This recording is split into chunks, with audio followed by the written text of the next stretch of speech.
Muito se tem falado de blockchains modulares, mas Celestia diz ser a primeira blockchain verdadeiramente modular. Mas para nós perceber o que é que a Celestia é e o que é que a Celestia se propõe resolver, nós temos que voltar atrás no tempo. E temos que voltar para julho de 2010. Porquê? Porque foi em julho de 2010 que começou a história da escalabilidade da blockchain, quando o nosso amigo Satoshi Nakamoto adicionou uma linha de código muito específica ao código do Bitcoin. Esta linha de código. Ele colocou esta linha de código em resposta a uma preocupação. Ou seja, ele tinha a preocupação que alguém atacasse a rede do Bitcoin mandando transações spam, ou seja, muitas transações sem sentido, tornando assim a blockchain grande demais para qualquer um conseguir processar. Então, ele inseriu esta linha de código que diz que um bloco teria o tamanho máximo de 1 mega e nem os mineradores conseguiriam aumentar o tamanho do bloco. Só que nós sabemos que com o tamanho do bloco fixo, à medida que aumenta a demanda por espaço de bloco, a procura por espaço de bloco, as transações vão ficando cada vez mais caras. E nós vimos isso acontecer em 2017 e recentemente com os ordinals. Mas em 2017 realmente foi significativo o aumento das taxas.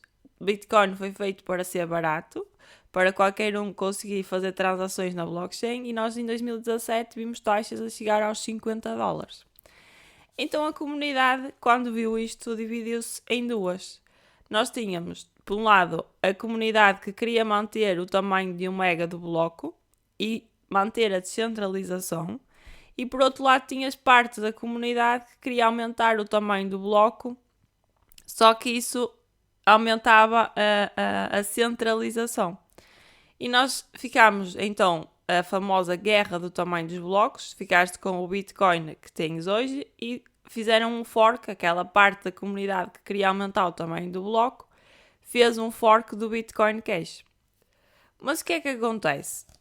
Na Web3, a escalabilidade pode ser medida por uma equação matemática, em que tu tens o número de transações por segundo a dividir pelo custo que os usuários comuns, e aqui intenção usuários comuns, têm para verificar que todas as transações na blockchain são realmente válidas. E isso é descentralização. A razão por que uma blockchain é descentralizada é porque os usuários comuns, e isto é importante, que usam máquinas comuns, como computadores portáteis, podem facilmente reexecutar e reprocessar cada transação e verificar por si mesmos que os mineradores estão a ser sérios e que não colocaram nenhuma transação inválida na blockchain e que não quebraram as regras do protocolo. Só que se os usuários comuns não conseguirem verificar as transações, os mineradores podem simplesmente, ou os mineradores, ou os validadores, podem simplesmente alterar as regras e, por exemplo, imprimir dinheiro infinito. Só que tu, à medida que aumentas o tamanho do bloco, fica cada vez mais caro de o usuário comum conseguir verificar essas transações. E nós vamos perceber porquê. Porque na blockchain tu tens dois tipos de usuários, vamos pôr as coisas assim. Tens os full nodes e os light nodes. Os full nodes são aqueles que fazem o download de todo o histórico da blockchain. E eles conseguem verificar todas as transações. E verificam essas transações exatamente para ver se a blockchain é válida e se os mineradores não inseriram nenhuma transação inválida. Só que, à medida que a blockchain fica maior, mais pesada, são precisos altos requisitos de hardware para conseguir fazer o download de todo o histórico da blockchain. E isso envolve investimentos monetários avultados, que nem qualquer pessoa, usuário, consegue ter no dia-a-dia, fazer esses investimentos. E por isso é que há algo chamado Light Nodes. E os Light Nodes são 99% dos usuários, como diz aqui, que rodam um node, eles fazem o download apenas dos metadados da blockchain, que são conhecidos como os cabeçalhos do bloco. Só que eles não conseguem verificar se as transações são válidas. E em vez disso eles assumem que sim, que todas as transações são válidas e assumem que os mineradores estão a ser honestos. No fundo, o trabalho deles não é assumir que alguém está a ser honesto. Mas nós queríamos era que eles conseguissem verificar realmente que aquelas transações são válidas. Então como é que nós conseguimos aumentar as transações por segundo sem aumentar o custo para os usuários comuns validarem as transações e manterem a descentralização. Esta é a grande questão. E alguém teve a ideia de uma coisa chamada provas de fraude e provas de validade. Esta foi a primeira tentativa de tu conseguires que os light nodes verificassem as transações.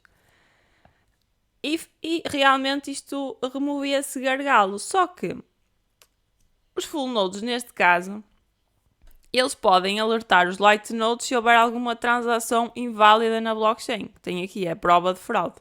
E os light nodes podem assim analisar essa transação em específico, não precisam de analisar toda a blockchain, eles analisam aquela transação em específico para ver se ela é válida ou se ela é inválida. E em caso de ser inválida, eles rejeitam o bloco. O problema desta ideia é que os mineradores ou os validadores poderiam fazer algo chamado ataque de retenção de dados. Ou seja, o nosso minerador malicioso, ele só disponibilizava o cabeçalho do bloco, ou seja, tu não tinha os full nodes, não teriam acesso ao conteúdo do bloco, às transações reais do bloco. E desta forma, os full nodes, como não tinham acesso às transações, não conseguiriam alertar, gerar a tal prova de fraude para alertar os light nodes que aquela transação não era válida. Então continuamos com o mesmo problema. Como é que os light nodes conseguem verificar que os dados naquele bloco estão realmente disponíveis e publicados na rede sem necessitarem de fazer download? Esta é a grande questão. E aqui é onde entra a Celestia. A Celestia resolve esse problema através de algo chamado Data Availability Sample, ou amostragem de disponibilidade de dados. E para isso, ela voltou atrás no tempo, os fundadores da Celestia, e começaram a usar uma tecnologia já bastante antiga chamada Eurocoding. Esta tecnologia ela permite recuperar uma parte dos dados perdidos. E eu tenho aqui o exemplo do CD-ROM, ou seja, tu tens um CD riscado e só tens parte do conteúdo, mas tu com esta parte do conteúdo através do Eurocoding, tu consegues recuperar todo o conteúdo do CD-ROM. E nós podemos aplicar esta tecnologia à blockchain. Mesmo que faltem dados no bloco, eles podem ser recuperados. Com os dados que estão no bloco, consegue-se recuperar todos os dados do bloco. E assim, os light nodes têm uma garantia acima de 99% que todo o bloco é válido, fazendo o download de menos de 1% do bloco. E está resolvido o problema. Nós, esta pergunta, temos a resposta para esta pergunta. Como é que os light nodes conseguem verificar? Eles conseguem verificar através da Data Availability Sample.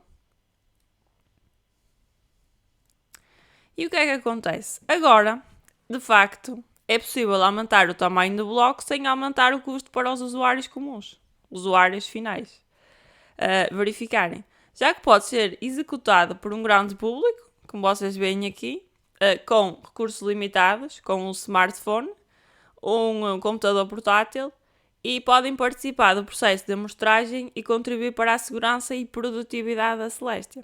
Aliás, para aumentar o tamanho do bloco, é necessário também aumentar o número de nodes, de light nodes, para garantir que em caso de ataque os nodes possam ter os dados suficientes para reconstruir toda a blockchain e impedir um ataque em que os dados sejam retidos. Então, para teres e escalar a blockchain, tu tens que ter cada vez mais descentralização. E é isso que a Celestia resolve. De facto, a Celestia é isto. Ela pretende conseguir aumentar o tamanho do bloco para tu teres cada vez mais transações por segundo, ao mesmo tempo que aumentas a descentralização. E eles, para incentivar os usuários a serem light nodes, porque tudo assenta nisso. Nós hoje ainda não sabemos. A Celestia, isto é tudo muito teoria. A Celestia entrou agora em testnet. Então tudo o que eu falei é muito na teoria. E eles não sabem ainda quantos light nodes, o máximo de light nodes que vão existir. Eles não sabem o máximo de tamanho de bloco que poderá ter a Celestia. Isso tudo ainda está em aberto. Mas eles querem é que os usuários comecem a rodar o seu node. Então eles têm aqui um desafio, que é tu rodas um node num smartphone, num computador e depois tiras uma fotografia criativa, como eu mostrei aqui atrás, no Coliseu de Roma, numa praia, e concorres ao desafio que eles lançaram. Isto é uma forma de incentivar. Os prémios não são muito atrativos, é um bilhete, são coisas assim poucas, mas isto é uma forma de incentivar realmente os usuários a rodarem o seu Light Node, porque tudo na Celestia assenta nisso, em ter cada vez mais Light Nodes para perceber quando serão necessários e de facto qual será o tamanho do bloco. Por isso, em termos de agora, depois de eu ter estudado a Celeste, em termos de airdrop, o que eu penso é que se um dia existir um airdrop, eu acho que será para os Light Nodes, porque de facto tudo assenta nos Light Nodes. Se não existirem Light Nodes, a Celestia não consegue fazer aquilo que se propõe. Por isso, se vocês pensarem num airdrop da Celestia, eu recomendo realmente a rodarem um Light Node. Tem na documentação toda lá no blog. Tem contas no Twitter a explicar como é que vocês podem fazer, por isso é super simples. Principalmente para quem tem expertise técnica. E tu tens hoje em dia a Celestia de ser modular, porque tu, hoje em dia as blockchains que existem, como a Ethereum, a Solana, elas são blockchains chamadas monolíticas, em que fazem tudo. Elas têm a execução, o settlement, o consenso, a disponibilidade de dados. A blockchain faz tudo ao mesmo tempo, o que significa que os full nodes não apenas verificam o consenso é a camada responsável pela ordenação das transações, mas também tem que verificar se as transações são realmente válidas. Mas a Celestia, pelo contrário, ela não quer saber disso, porque a Celestia só fornece o consenso e a disponibilidade de dados. Ela não tem contratos inteligentes. A Celestia não se propõe a ter contratos inteligentes. Ela não é como a Ethereum. Ela, como um usuário que quer verificar que a blockchain é válida, ela não se precisa de preocupar com o conteúdo das transações. Por isso é que ela só tem o consenso e os dados. Tudo o que precisa de verificar é se as transações que estão disponíveis foram publicadas e, em vez de entrar nas transações e verificar que elas são válidas e executarem, ela deixa isso para as rollups. Ou então, se alguém quiser só a parte de data availability, a Celestia fornece só essa parte. Por isso é que ela é modular. Ela é quase como um Lego. Ela dá a possibilidade aos desenvolvedores de usarem o consenso e a disponibilidade de dados, ou então de só a disponibilidade de dados. Além disso, o consenso é Tendermint, porque ela foi uma blockchain construída na Cosmos, mas é um Tendermint alterado. Eles fizeram alterações para o consenso. Quem quiser colocar uma roll-up em cima da Celestia pode o fazer, porque já tem a proteção, o consenso, os validadores. Quem quiser os seus validadores pode o fazer usando só aqui a disponibilidade de dados. A Celestia dá-te essa modularidade, como eles dizem. Além disso, o ecossistema ainda é relativamente pequeno, porque ela foi criada recentemente, mas já tem algumas coisas que são possíveis fazer, principalmente aqui na Dimension. Além disso, vocês podem ver, parte do ecossistema está na Cosmos, exatamente porque foi criada na Cosmos, mas eles agora estão a fazer algumas parcerias até com a Opstack, que é um kit de ferramentas da Optimismo. Quem quiser participar, quem não tiver expertise técnica ou não tiver disponibilidade para rodar um Light Node, pode sempre ir acompanhando o ecossistema e usar a testnet das rollups ou das Layer 1 que usarem a Celestia como infraestrutura. No Discord descentraliza, já tem lá alguns passos que são possíveis fazer de testnet aqui na Dimension. Quem tiver interesse em usar a testnet pode entrar no Discord descentraliza e tem lá os passos todos que vocês precisam fazer para usar a Celestia. Eu agradeço a todos que chegaram até aqui ao fim deste vídeo. Espero que ele tenha agregado algum valor. Se vocês gostarem, por favor, deixem o like para este vídeo chegar a mais pessoas e vemo-nos num próximo vídeo. Tchau!